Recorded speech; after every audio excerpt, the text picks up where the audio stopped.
Netflix released Wednesday about a week ago, and I was really curious to check it out. I've heard a lot of good things about it, and I've heard a lot of not so good things about it, so I wanted to see for myself what exactly is this Addams Family show about. I watched the cartoons as a kid, so when I saw that Tim Burton was coming back to direct this, I was pretty excited. So we start off the episode with a pretty angsty teen played by Jenna Ortega. I'm not sure whose twisted idea it was to put hundreds of adolescents in underfunded schools, run by people whose dreams were crushed years ago.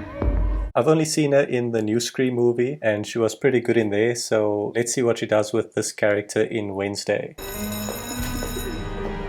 The fact that she's the only goth kid in this entire school is pretty baffling to me. So anyway, Wednesday finds her brother trapped in her locker and, reassures him like any sibling would do. Happened so fast. Pugsley, emotion equals weakness. Pull yourself together. Then Wednesday had a vision of the boys who pranked her brother and decided to surprise them with some pretty feisty fish.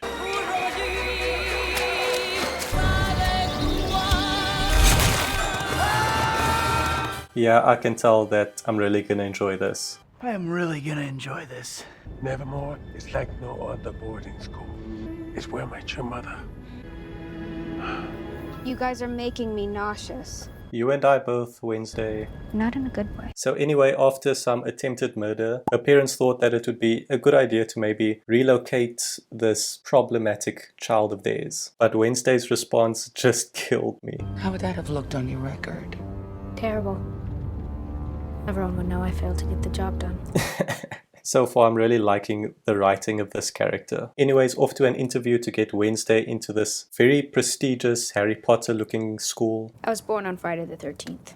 Her name comes from a line from my favorite nursery rhyme. So after finding out that Wednesday doesn't have a good relationship with schools or therapists, she says, 8 schools in 5 years. They haven't built one strong enough to hold me.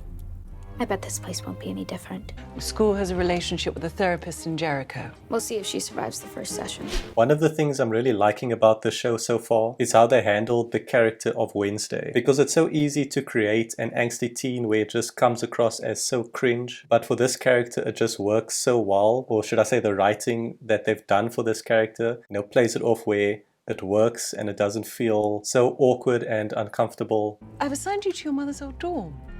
Shall we go meet your new roommate? And then Wednesday gets a look at her new dorm, and of course her roommate is the absolute cliche of what you'd expect in these types of shows. Howdy, Rumi. Are you feeling okay? You look a little pale. Wednesday always looks half dead. Okay, that one was funny. Please take Wednesday to the registrar's office to pick it up along with a copy of her schedule and give her a tour along the way. Why does this woman remind me of Umbridge so much? Then again, Wednesday somehow manages to be an outcast in a school meant for outcasts. I don't know, something just, doesn't make sense right now. We find out that the school has all types of mysterious creatures and monsters. Outcasts, freaks, monsters.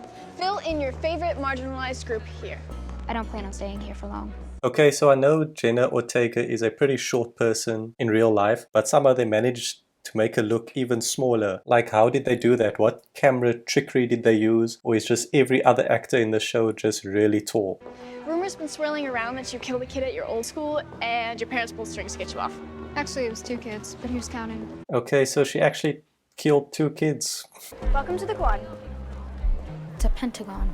The whole snarky goth girl thing might have worked at normie school, but here things are different. There are many flavors of outcasts here, but the 4 main cliques are fangs, furs, stoners, and scales. And that girl, Bianca Barclay, is the closest thing Nevermore has to royalty. She used to date a resident tortured artist, Xavier Thorpe, but they broke up at the beginning of the semester. Hey look, it's Vecna. You're not gonna believe the dirt I heard about your new roommate. She eats human flesh. Quite the contrary. I actually fillet the bodies of my victims, then feed them to my menagerie of pets. Oh, you should really get on Insta, Snapchat, and TikTok.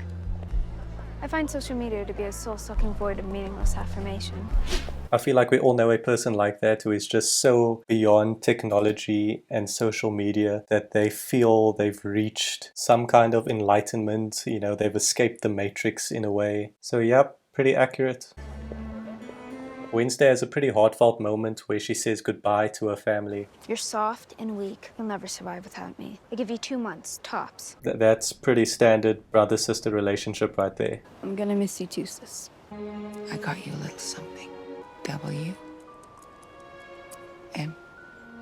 Our initials. I feel like it's not that deep. I mean, that could also be an E or a 3, like a, you know, it's like I get what you're going for, but It's a symbol of our connection. I will never fall in love or be a housewife or have a family. I'm told girls your age say hurtful things. I shouldn't take it to heart. Fortunately, you don't have one. okay. Jenna absolutely nails this role. So after her family leaves, you know, obviously they don't trust that Wednesday is going to stay in school. And I wonder why. I will escape this educational penitentiary, and you will never hear from me again. But they send a pet hand to look after her and make sure she stays in line. And I just have so many questions. Like, obviously the hand can't keep an eye on her, so maybe the hand keeps a finger on her. Don't say that. A dismembered hand, you know, in today's world, I feel like would have so many different uses. I'm sure you guys know how creative. Moving on. What the hell did you do to my room? Dividing our room equally. Is it just me, or is that like the most absurdly large dorm room? I know Hogwarts also had really large rooms, but at the same time there were like 12 people sleeping in that room. Looks like a rainbow vomited on your side. Silence would be appreciated. I devote an hour a day to my novel. Perhaps if you did the same, your blog might be coherent. I write in my voice. It's what my followers love. Your followers are clearly imbeciles.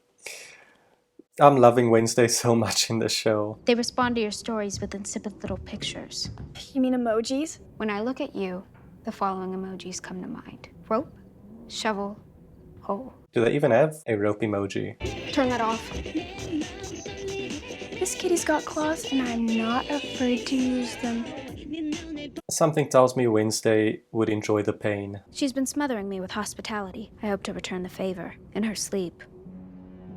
A Black Dahlia. Oh, you know it. Of course.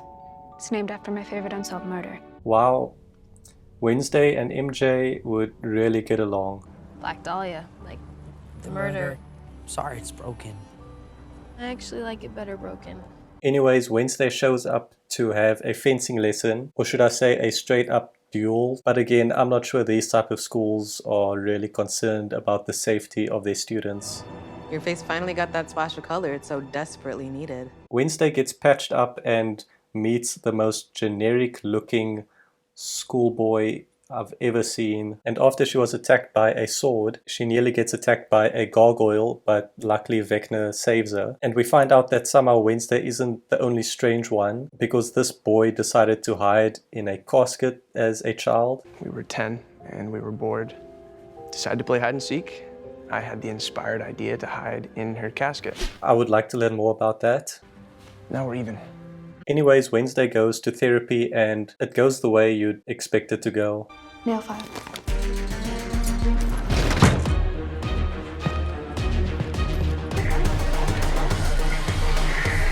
She escapes and goes to a nearby coffee shop and meets the potential love interest for the show. Holy crap! Do you make a habit of scaring the hell out of people? It's more of a hobby. I don't know yet, I haven't seen past episode 1, but it seems like that's where this is going. And after a quick fight from the Karate Kid, a fight that probably didn't need to happen, but for some reason people in these types of movies and shows are just so obsessed with having a certain table or booth that they need to sit at every single time they go to that place. I don't get it, but maybe some of you out there are those types of people. What's a Nevermore freak doing out in the wild? This is our booth. Why are you three just like religious fanatics? So where do you learn those kung fu moves? My uncle taught me. He spent 5 years in the Tibetan monastery. We find out that there's an ongoing murder investigation because of course there is. So they clearly expect that the kids from Nevermore are involved somehow. Now this one cop thinks that Wednesday has something to do with it, even though she just moved to the school. I'm gonna keep my eye on you.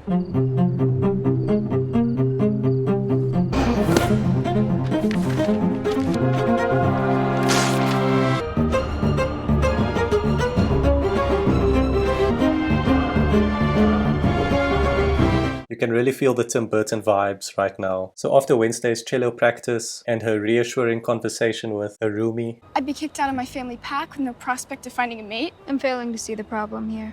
I could die alone. We all die alone, Enid. You really suck at this. Cheering people up. she video calls, you guessed it, coffee shop boy. At this point I already forgot his name. That's Thing. Like your pet?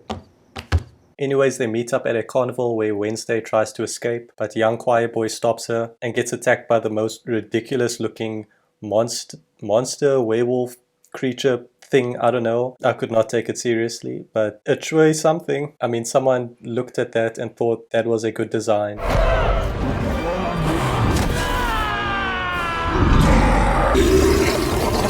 But yeah, we find out that this boy wants her dead because his mother drew a picture of her way back when and saw the future that she was going to be the destruction of Nevermore. You want to kill me because of some picture. My mother drew that picture 25 years ago when she was a student at Nevermore. My mother said it was my destiny to stop this girl if she ever came to Nevermore because she will destroy the school and everyone in it. And somehow many people in this universe have the ability to see the future, so it is what it is.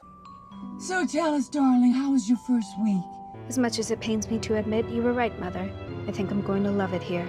And that concludes the first episode. It's very interesting and entertaining so far, but I just hope it doesn't turn into one of those shows where it's like a murder mystery type thing where each episode is Wednesday having a vision of someone gonna die and her trying to solve, you know, a mystery of like what's gonna happen, who's gonna do it, that type of thing. I feel like it's been done so many times before already. I've seen a lot of people compare this show to Riverdale. I haven't personally seen it. I'm not really into those teen drama type of shows, but I'm curious to see where Wednesday goes. Make sure to subscribe and I'll see you guys in the next one.